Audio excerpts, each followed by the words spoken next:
While I enjoy watching the play of both Brock Purdy and Patrick Mahomes, predictably, everyone this week has become a little bit obsessed with the quarterback position.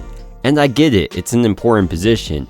But when I look at the Chiefs' offense, for instance, Isaiah Pacheco is arguably their deadliest weapon. When I was watching Pacheco's film, for instance, he reminded me of a young Frank Gore at times in the way he finds his way through tight spaces. When we're looking at the recent conference championship, for instance, you'll notice how Kansas City's offensive line does a great job of pulling and finding the man trying to fill the hole. But still, on this play, you would think Pacheco would maybe pick up 3, 4 at the most, but because of his great awareness and vision, he's able to burst through this small gap and pick up a whopping gain of 12, despite the Ravens doing a pretty great job on the run lanes. What wasn't great by the Ravens on this play was their linebacker filling this hole. He gets blocked by Travis Kelce, and then when he has an opportunity to make a play on the ball carrier, he just doesn't. And based on San Francisco's first half performance against the Lions, I expect Andy Reid and Isaiah Pacheco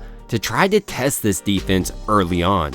And as you can see, Fred Warner, much like number 0 did, doesn't fill this hole properly. You can see it forming and then the ball carrier just bursting through, leaving up to the rookie safety and a corner to bring him down. If you're a San Francisco fan though, all hope isn't lost, because in the second half, you saw a much tighter defense on the ground game. Here you can see both Javon Kinlaw and Fred Warner getting in on the tackle.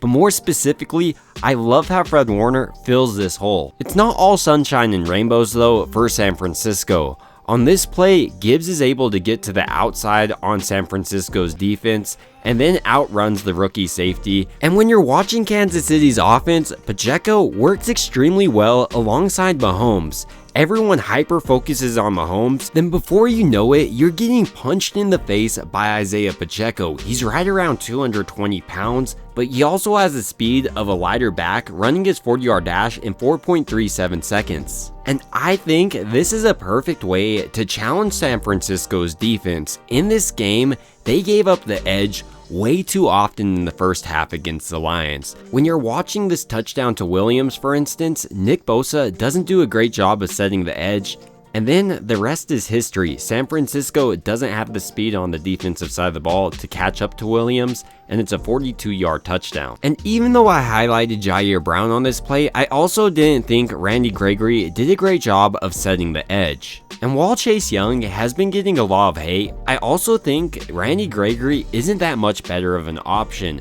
When I'm watching this play, for instance, he's not able to fight off a tight end to stop this rush lane. And while you could also put this on the linebackers for not filling this hole properly, I would put it a lot more on Gregory, because as a defensive lineman, you have to win this battle. I think San Francisco right now is really missing Clelin Ferrell, because even though he didn't put up the huge numbers in the sack game, he was a solid option at stopping the run. Despite this loss though, San Francisco needs to move forward, and their best option so far does look like Chase Young. On this play, in the second half, he's able to blow up this run for only 1 yard from Montgomery. The biggest question for both the ends headed into this game will be how selfish are they playing, specifically to start the game. If they're playing selfish, shooting up the field, then you have to expect Andy Reid is going to have a field day with your team, running, you don't know, maybe some reverses with both Isaiah Pacheco, Rice, Kelce, who knows? But that's not the only thing the Chiefs offense does well. They also can just line up and run it for a solid 5 down your throat. Don't expect a bland game from Andy Reid with 2 weeks to prepare though. You have to expect plays like this with Isaiah Pacheco in the backfield, but maybe next time he will hand off. Or maybe it'll be a throw to Patrick Mahomes, who's running wide open. The biggest thing for San Francisco, regardless of the trickery though, will be setting the run lanes. Here, Javon Kinlaw, as well as the rest of this defensive line, does a great job of stuffing all the run lanes, leaving Gibbs nowhere to go, and then the second effort is contained nicely by Chase Young. While I don't usually talk about corners in the run game, I have to give the shout out to Lenoir, who really started playing like a linebacker throughout this Lions game. He was all over the ball, and if he continues this play against the Chiefs, I think this is a huge advantage for San Francisco. When I'm saying Lenoir was playing linebacker, I mean he was lining up right with Fred Warner in the middle, taking on blocks, and I think without this adjustment, we could have easily seen this game slide in Detroit's favor. But now, let's focus on another player who's really started to make a name for himself in the league, Javon Kinlaw.